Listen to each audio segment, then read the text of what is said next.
La palabra eslogan que utilizamos en nuestra lengua castellana en realidad procede del gaélico escocés y significa literalmente grito de guerra. Así es como nacieron los eslóganes, los lemas, como gritos de guerra. Un grito de guerra a veces usado para motivar a los guerreros de uno y a veces usado también para intimidar a los contrarios. Pero con el tiempo este recurso comunicativo se ha catapultado mucho más allá del campo de batalla, especialmente cuando los especialistas en marketing se dieron cuenta de lo provechoso que podía ser este formato para promover sus productos. Y a día de hoy no importa el canal en el que nos encontremos, porque vamos a escuchar todo tipo de eslóganes. Hasta nosotros tenemos uno como iglesia y precisamente, providencialmente, esta noche estaremos meditando en la porción de la Escritura en la que se encuentra nuestro propio eslogan, resplandeciendo como luminares en el mundo. Nuestro lema como congregación es este y preside presentaciones y carteles que utilizamos aquí y allá, pero veremos que en este caso no consiste simplemente en un grito de guerra, ni tiene que ver con una frasecilla para posicionarse en el mercado. Se trata de un compromiso que como congregación un día adquirimos. El compromiso de ser constantes en esto, el compromiso de ser coherentes con esto, el compromiso de ser conocidos por esto. Os invito a abrir vuestras Biblias en Filipenses capítulo 2, versículos 14 al 16. Este va a ser nuestro texto en esta noche y en este texto somos exhortados a reaccionar, a resistir y a resplandecer a la luz de la obra perfeccionadora, a la luz de la obra santificadora que Dios está haciendo en nosotros. Filipenses 2, 14 al 16. Así dice la palabra de Dios. Haced todas las cosas sin murmuraciones ni discusiones, para que seáis irreprensibles y sencillos, hijos de Dios sin tacha, en medio de una generación torcida y perversa, en medio de la cual resplandecéis como luminares en el mundo, sosteniendo firmemente la palabra de vida. En esta noche estaremos enfocándonos en la primera de las exhortaciones que encontramos en el versículo 14, la exhortación a reaccionar a la luz de la obra perfeccionadora, a la luz de la obra santificadora que Dios está haciendo en nosotros. Allá por el año 1571, el profesor Fray Luis de León fue detenido por la Inquisición. Y fue detenido por la Inquisición como castigo por haber traducido el libro de Cantar de los Cantares del latín a la lengua castellana. Y cuenta la historia que por causa de esto permaneció 5 años en la cárcel, 5 años preso. Pero una vez que fue puesto en libertad, regresó al aula en la que daba clase en la Universidad de Salamanca y cuando tenía delante a sus alumnos dijo esa frase tan famosa, como decíamos ayer. Bueno, en nuestro caso no han pasado 5 años desde la última vez que estuvimos meditando en este texto, pero posiblemente necesitamos un repaso. Un repaso porque después de varios meses, hoy retomamos nuestro estudio en la epístola de Pablo a los Filipenses. Y lo hacemos en este capítulo 2 donde lo habíamos dejado. Y a lo largo de este capítulo 2 el apóstol ha estado hablando de uno de los temas fundamentales que aparecen en esta carta. Y ese tema fundamental es la unidad de la iglesia. En esta sección del libro, Pablo va a insistir a sus lectores que solamente hay un camino que nos permite alcanzar la unidad. Solamente hay una senda que nos conduce a la unidad. Este capítulo 2 de Filipenses nos confirma que es solamente a través de la humildad que podemos experimentar verdadera unidad. Experimentar unidad y crecer en unidad. De hecho, para ilustrar esta cuestión, el apóstol nos va a presentar una de las porciones más gloriosas, más hermosas, más elevadas de toda la Escritura. Uno de esos pasajes que nos asombran y que nos abruman. Vamos a leer desde el versículo 5 hasta el 11 de este capítulo 2 de Filipenses. Algunos lo podrían recitar hasta de memoria.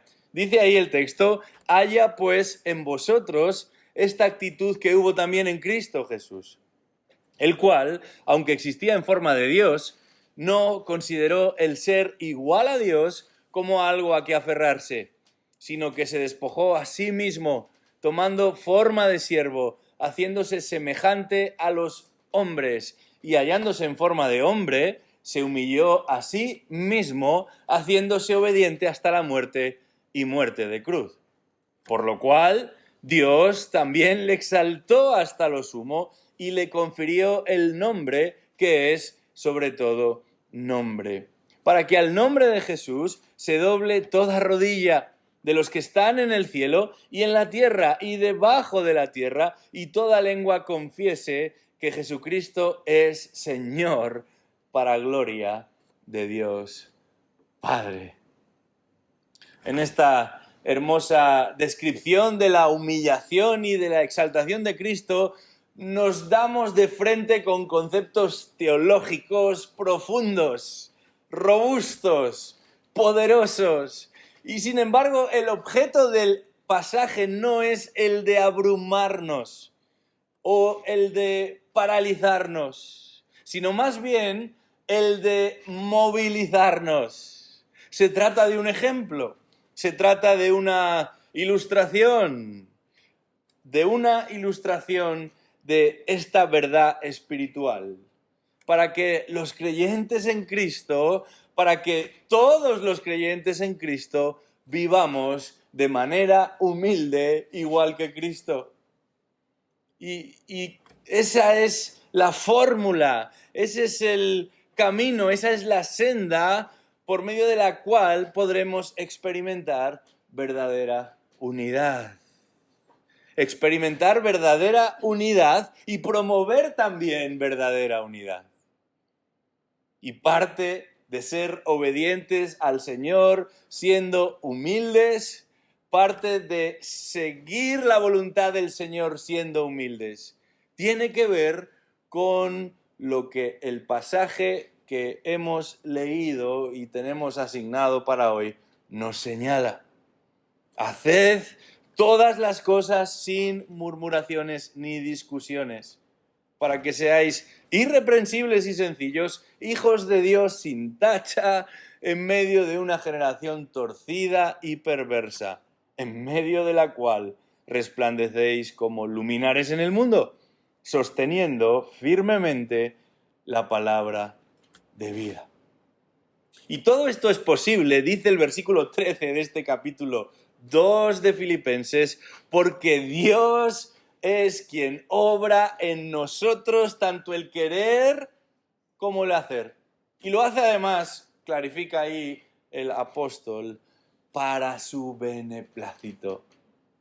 Si realmente Dios está obrando en vosotros, dice Pablo, si el Evangelio está haciendo su obra en vosotros, dice Pablo, como la palabra de Dios ha prometido hacer, entonces, en primer lugar, este texto nos exhorta a que hemos de reaccionar. Hemos de reaccionar no de cualquier manera, sino humildemente. Porque para el cristiano no se trata simplemente de hacer las cosas bien y simplemente obtener cierto resultado, sino que es tan importante el qué se hace como el cómo se hace. Y hacer las cosas bien incluye tanto la actividad que llevamos a cabo como la actitud con la que llevamos a cabo lo que hacemos. De manera que lo primero que se nos presenta aquí es que en cuanto a nuestras reacciones hemos de proceder humildemente. ¿Y qué significa proceder humildemente? ¿Qué significa reaccionar humildemente? Bueno, Pablo dice, Filipenses 2, versículo 14, haced todas las cosas sin murmuraciones ni discusiones. Pablo dice, hacedlo todo. Y cuando dice todo, quiere decir precisamente eso, todas las cosas. Y en principio, cuando leemos un texto como este, no parece resultar confuso ni complicado de entender. Sin embargo, muchos cristianos, consciente o inconscientemente, cuando leen la Biblia, hacen una división entre lo que ellos consideran una esfera eclesial y el resto de su vida. Entre lo que ellos consideran el domingo y el resto de la semana. Entre lo que ellos piensan que tiene que ver con lo secular y con lo sagrado. Y solamente aplican ese todo a la parte que tiene que ver con la iglesia. Aquello que tiene lugar el domingo, a lo que piensan que pertenece a la esfera de lo sagrado. Pero yo me pregunto, ¿qué pasaría si hiciéramos una entrevista a aquellos que nos conocen fuera del ámbito de la iglesia? ¿Qué pasaría si hablásemos con nuestros familiares más cercanos o no tan cercanos? Y quizás por eso no son tan cercanos. ¿Qué pasaría? ¿Tendrían nuestra misma perspectiva nosotros, los que estamos aquí en la iglesia, que aquellos que no vienen los domingos y no nos conocen con nuestra ropa de domingo? ¿Qué pasaría si los demás que están a nuestro alrededor pudieran leer nuestros pensamientos? ¿Qué pasaría si los demás viesen lo que hacemos y cómo lo hacemos? No solamente el producto, el resultado final, sino lo que sucede en el proceso. No solamente la actividad que llevamos a cabo, sino la actitud que mantenemos en ese proceso. Si realmente somos del Señor, hemos de entender que el señorío de Cristo alcanza todas las facetas de nuestra vida, porque la sangre de Cristo afecta a todas las facetas de nuestra vida, y eso incluye también nuestras reacciones. Este es el asunto que está de fondo, sin importar si nos están mirando o no, como dice el versículo 12, esté presente el apóstol Pablo o no, sin importar si estamos a día domingo o a día lunes, sin importar si nos encontramos en el local de la iglesia o en nuestro lugar de trabajo. Y se nos habla específicamente de no murmurar. De no murmurar y de no discutir, porque estas son reacciones comunes, habituales, tristemente también entre los que se cuentan entre los elegidos de Dios. De hecho, caen bajo esa categoría tan popular en nuestro tiempo de pecados respetables, de pecados con los que parece que podemos convivir. No son escandalosos, en realidad son tan generales, son tan frecuentes, son tan universales. Sin embargo, parece que al Espíritu Santo de Dios, por muy generales, por muy frecuentes, por muy universales que resulten, no le parecen tolerables. Y no le parecen tolerables porque no existen los pecados tolerables.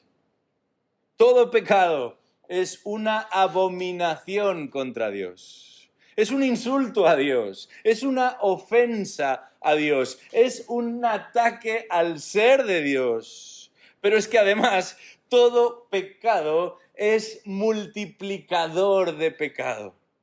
Todo pecado es en sí mismo y por sí mismo un generador de pecado. Y estos dos que nos encontramos aquí en el versículo 14 de Filipenses capítulo 2 no son una excepción. La palabra murmuración que utiliza Pablo en este versículo se usa también en Hechos capítulo 6, versículo 1. Y algunos tienen un ideal, un pensamiento casi angelical con respecto a lo que fue la llamada iglesia primitiva. Casi que piensan que los que formaban parte de ella flotaban en el aire. Casi que los ven o los imaginan levitando en el aire. Pero en este capítulo 6 del libro de los Hechos notamos que la carnalidad es parte de lo que aquella iglesia primitiva también tenía que enfrentar.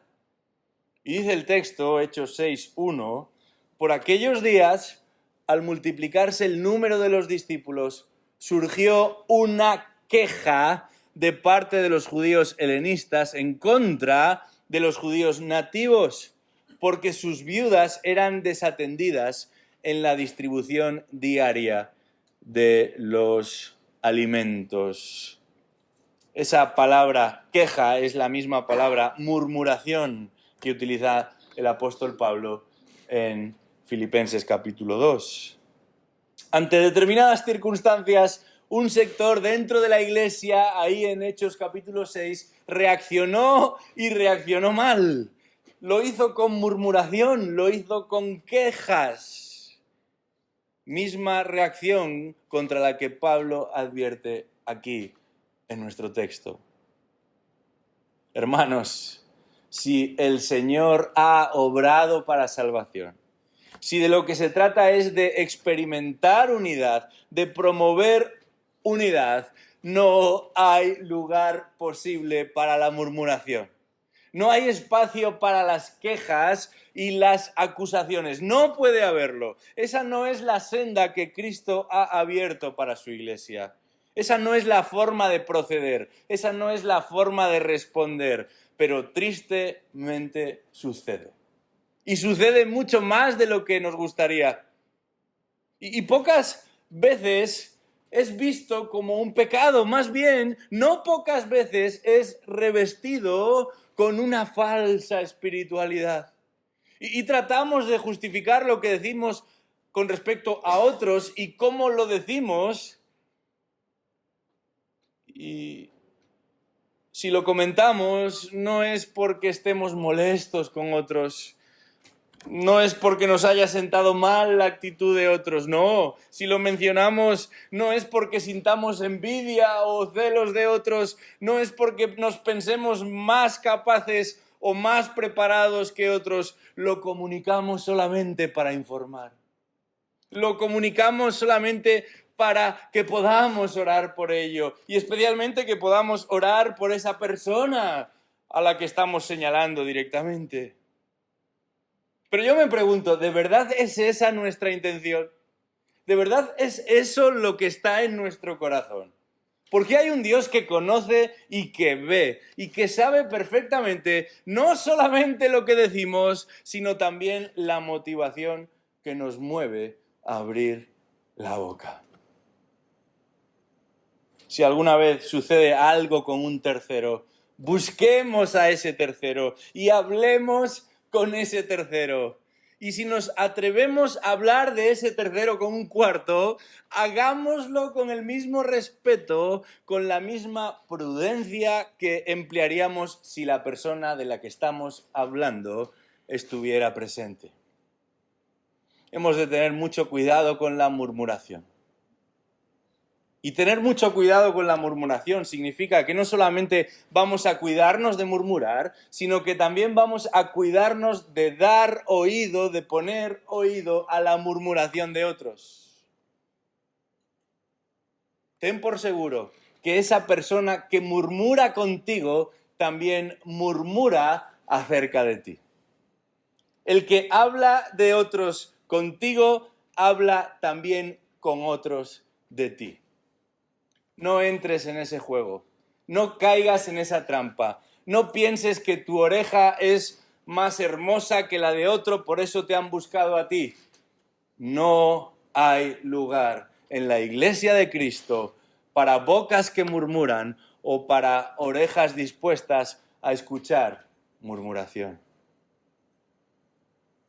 Pero hay una segunda advertencia en cuanto a cómo no deberían ser nuestras reacciones a la luz de lo que Dios está obrando y está haciendo en la vida de sus hijos. Y se nos habla de murmuración por un lado, pero también de contiendas. Y son ambas realidades las que aquí se nos exhorta a evitar.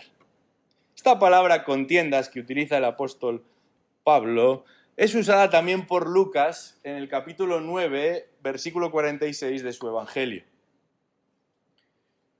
Lo mismo que sucede con la iglesia primitiva, a algunas personas les sucede también con esa idea romántica de que si hubieran estado con Jesús, si hubieran convivido físicamente con Jesús, si hubieran estado al lado literalmente de Jesús, su realidad espiritual sería mucho más límpida, mucho más pura, mucho más sublime. Pero Lucas, en el capítulo 9 de su Evangelio, nos confirma que el problema no está en lo cerca que nos encontramos físicamente de Jesús, sino hacia dónde nos inclinamos nosotros solos. Los discípulos se han reunido para conversar y sucede lo siguiente en este capítulo 46 de Lucas 9. Se suscitó una discusión entre ellos sobre quién de ellos sería el mayor. Este tipo de discusión, este tipo de reacción es precisamente todo lo contrario a lo que la palabra de Dios nos llama, todo lo contrario a lo que el capítulo 2 de Filipenses nos exhorta. Porque en realidad no dejan de ser un obstáculo para la humildad. Y finalmente se convierten en un freno para la unidad. Un obstáculo para la humildad, un freno para la unidad. Hemos de tener cuidado de no acabar como aquel pueblo de Israel. Porque igual que ellos, cuando somos negligentes en cuidar nuestro corazón, cuando nuestra perspectiva es nuestra perspectiva y no la perspectiva de Dios, no nos servirá Egipto, pero tampoco la tierra prometida. No nos valdrá Faraón, ni tampoco nos valdrá Moisés. No nos conformaremos con nuestra realidad, ni con aquella que Dios ha previsto y provisto para nosotros. Y terminaremos por discutir, terminaremos por protestar, terminaremos por cuestionar y cuestionar mal. Terminaremos insatisfechos y descontentos con todo y con todos. En una reacción humilde como la que nosotros, los hijos de Dios, hemos sido comisionados a mantener, no caben ni las murmuraciones ni las discusiones. Citando al apóstol Pablo en Romanos 12, nunca paguéis a nadie mal por mal. Respetad lo bueno delante de todos los hombres. Si es posible, en cuanto de vosotros dependa, estad en paz con todos los hombres. Amados, nunca os venguéis vosotros mismos, sino dad lugar a la ira de Dios, porque escrito está, mía es la venganza, yo pagaré, dice el Señor. Pero si tu enemigo tiene hambre, dale de comer, y si tiene sed, dale de beber, porque haciendo esto, carbones encendidos amontonarás sobre su cabeza. No seas vencido por el mal, sino vence con el bien el mal. Esto es lo que el Señor Jesucristo hizo con nosotros. Esto es lo que el Señor Jesucristo hizo por nosotros. Esto es lo que nuestro buen Dios, dice el texto, está haciendo en nosotros. Si somos sus hijos, somos exhortados a reaccionar a la luz de la obra que Dios está haciendo en nosotros. Y esa obra ha de caracterizarse por la mansedumbre, no por la murmuración. Ha de caracterizarse por el dominio propio, no por la discusión. Y esto con respecto a no algunas cosas, no bajo determinadas circunstancias, no según con qué tipo de personas. El texto dice, todas las cosas, sin murmuraciones y sin discusiones. Tenemos que terminar. Y no hemos llegado todavía a nuestro eslogan, a nuestro texto lema, pero hemos podido internarnos en la primera de esas áreas en las que hemos sido exhortados a vivir a la luz de la obra perfeccionadora, a la luz de la obra santificadora que Dios está haciendo en nosotros si somos sus hijos. Que el Señor nos ayude a reaccionar humildemente. Vamos a orar. Padre nuestro que estás en los cielos, perdónanos. Perdónanos porque esta no es tristemente la realidad que nos define en cada una de nuestras reacciones. Tu palabra es clara, tus recursos son poderosos, tus mandamientos definitivos y sin embargo pecamos. Y no reaccionamos de una manera que te honra en cada situación.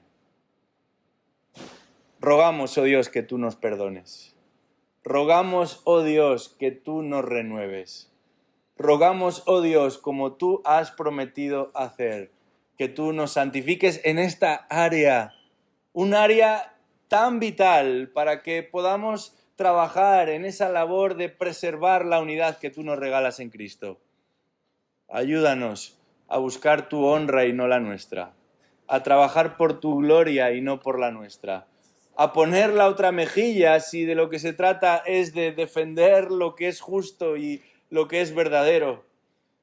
Ayúdanos, oh Dios, a vivir una vida humilde, a reaccionar humildemente. Y todo para la gloria y honra de nuestro Salvador. Pedimos esto en el nombre de Jesús. Amén.